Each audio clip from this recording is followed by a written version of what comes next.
Boy, do I have something special for you guys today. You guys have been asking about it. You guys have been begging for it. So come take a look and see what I did.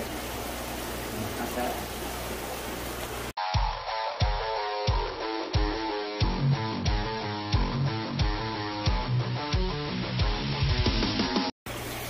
Alright, just beyond this door is something magical, something awesome. You know what? I'm just going to cut to the chase. I'm not going to keep pushing you guys around. Over here, over the weekend, we went and picked up from a tide pool. We got a bunch of artificial corals and stuff, but along with that, I got some more saltwater rock. So we were able to finish off this tank. We went ahead and just tore it apart and redid basically the whole thing, and now it looks a little bit more complete. So now, as far as I care, it can be filled up. Then you need to put an overflow on it. Put the sump and the skimmer down below, and this can be a little anatomy, for invertebrates and stuff for a saltwater tank, and my dad can have his way finally. And then above it, and then you guys can see I went ahead and installed that light, and right above it is the shrimp tank. I went ahead and got this light plugged in too. We're going to be setting this up for a small shrimp tank. That's why the cholo wood is in there, but I don't really know what else to do with that tank, but that is coming. But next up, I've got some inhabitants that were in quarantine that can now be placed into their next tank, their next home. So we have in this 650 over here, we have these Panama peacock bass. I'm going to go ahead and put them into the bass tank, and it'll clear up some room in this 650. Look at them, beautiful fish. All right, so once we place them into the bass tank, over here in quarantine, we have a bunch more fish. There's a Calvary and a mono in there that's going to go into the bass tank as well. There's a water cow in there, or a marbled goby. He's going to be going into the 750. This arowana right here is going to go into the monster pond. Majority of the other fish are going to be split up between the 3,000 most likely. Down here we have this Tambiki and the bowfin. Those guys are ready to come out of quarantine, so I can place them now, open this tank back up for quarantine. Up here in this 125, my dad had just went and picked up this Leo Hemlei hybrid, I believe it is. So this is a female race. She will soon join our grow outs. I still have to get this long-nosed gar eaten. He is not eating whatsoever. And of course down here we have these African cichlids. They still got about another 2 weeks or so on quarantine. We got little Larry the lobster down here. We're going to end up keeping him. Now, we are in a debate because in this tank, the gentleman who owned these fish before us, he kept the lobster in the tank just fine, and the cichlids do not go after him. But I've heard horror stories where cichlids will tear apart the crayfish, and if we want to put them into this Bellagio tank, there's hundreds of cichlids that could potentially have an attitude with them, and Mr. Larry the lobster can be no more. So we have a decision to make on that. But he is a neat little guy, and we definitely want to keep him. All right, so I'm going to go ahead and grab a net, and I'm going to start. Let me get you for a second. Someone was complaining about the cichlid tank being way too overstocked, but all they saw was the fish behind you. So go ahead and stand there again, put your hand up on it like you're talking to me, and watch them. I want to show the empty sides of this 1,800-gallon tank. Okay. Now that, yes, that does look overstocked. It certainly does. But that is, let me back off, 4 feet of the 18-foot tank. There is 10 feet. My cameraman, he's away from the mic, not remembering. I'm sorry. There's 10 feet there, and amazing. So it only looks crowded here. Please, people, have some understanding, No, we know what we're doing. Hey, you ain't got to keep telling people that this is our tanks, this is our show. Sit down, watch, and learn. All right, I'm going to grab Be nice.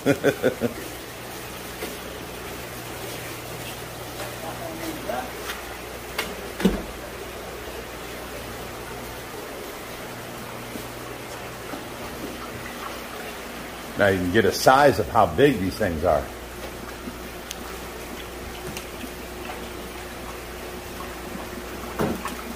And how quick.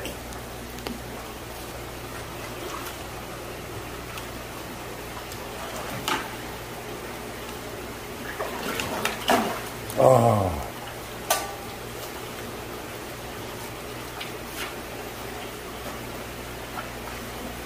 Bass are not meant to be caught.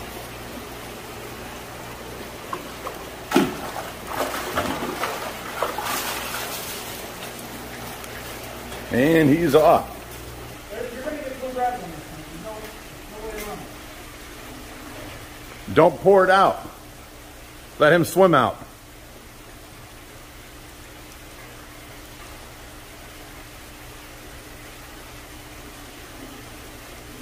There he's out.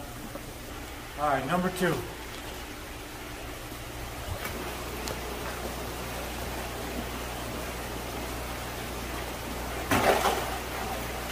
Nice catch. Nice.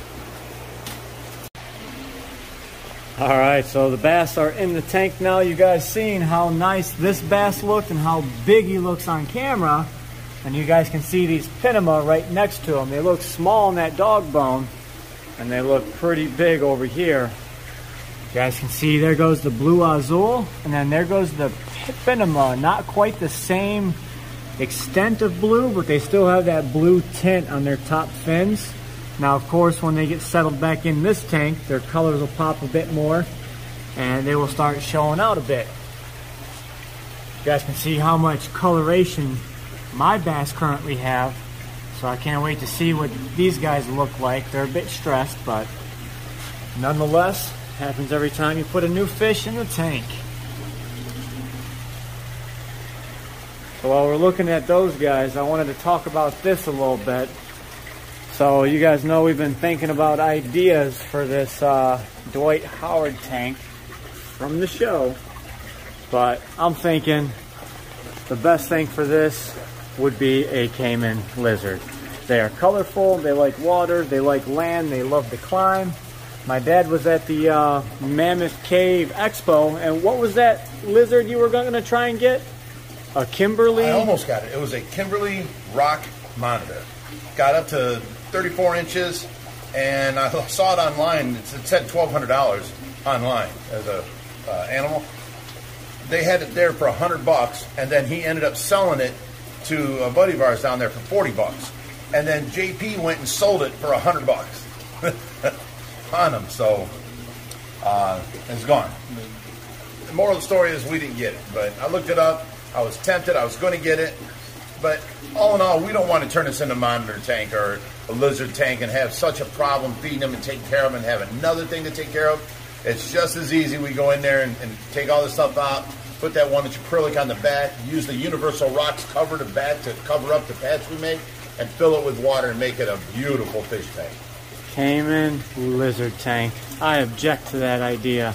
You objected to my saltwater tank. You get no more objections. This is Daddy rules. This is Dwight Howard's fish tank from the show. You take this out, you don't get that bragging right no more. Sure you do. This is Still just got a the tank. tree in there. No. Oh yeah. How many people are going to know Dwight Howard's tank from the show? Yeah, you know, and some hillbillies, Huh? some hillbillies jacked it apart and tore it apart and made it a fish tank. Made it better. I don't know. I think Cayman lizard would look absolutely beautiful. Okay, let's go this way. Plain and simple. 580 saltwater or this a lizard tank? You get one pick. There we go. They're waking up a bit. You guys can see they're getting some of their color back. Their fins are popping up. They're not laying on the bottom no more. They just went through a bit of shock from being thrashed around the net. Look at that azul. Beautiful bass. But I want to take and show you guys one last thing. Come on out here. You guys haven't seen it, but while my dad was in Kentucky, I went to work. So down here, if you guys recall, we needed to level the deck because we couldn't start to enclose it because that corner was down about 2 inches, and this one here had sunk about a 1/2 inch from having big tubs on the deck. So now I went ahead and leveled this deck so it's nice and straight all the way down. Looks a lot better with the lattice going across too. And I also came out here to the pond and I did a little something. So if you look here, I went ahead and planted this down in the rock, so this is its permanent place. I also repotted this this bush right here that kind of looks like another maple plant. I went ahead and planted this guy here. I planted arrowheads back there, and then I took some of the extras and we came back here. I'm trying not to step on plants as I go, but I started to plant up the wetland filter itself. So I put some pickerel rush here, I put some arrowheads there. They're just getting to the season where they're going to drop some seeds, so that they should seed all around it too. But we got to get much more plants going on this wetland filter. You can see all this ground cover starting to spread like it was meant to be. Little shoots popping up everywhere, so kind of neat. But I hope you guys enjoyed today's video. If you want to see more crazy adventures with the Ohio Fish Rescue, be sure to hit that subscribe button. And as always, stay fishy, my friends.